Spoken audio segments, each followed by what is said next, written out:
हाय। आपके साथ मैं अपनी एक लेखनी साझा करना चाहती हूँ।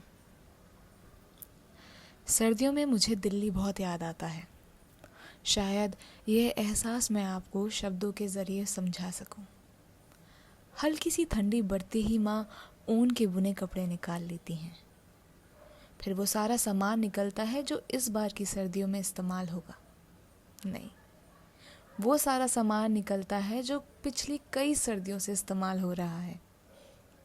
सिगड़ी, पिछले साल की बची हुई लकड़ियाँ, दस्ताने, अम्मा की शॉल, बंदर वाली टोपी, स्वेटर बुनने के लिए ऊन, सिलाई, दरियाँ और कंबल, और जाने कितना कुछ। हैरानी की बात तो ये है कि सारा का सारा सामान एक ही संदूक से निकलता है जिसे माँ मायके से लाई थी।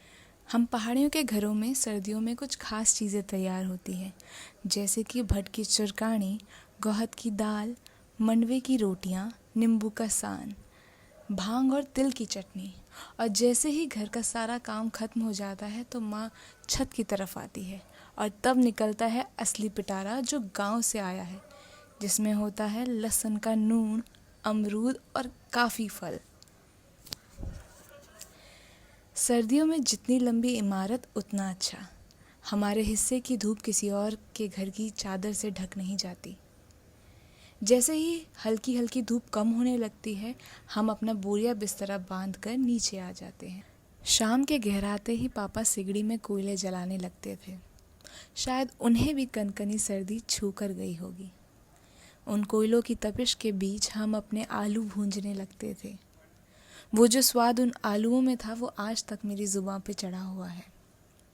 सर्दियों में आपके शरीर और आपके दिमाग में एक सुस्ती सी छाई हुई होती है।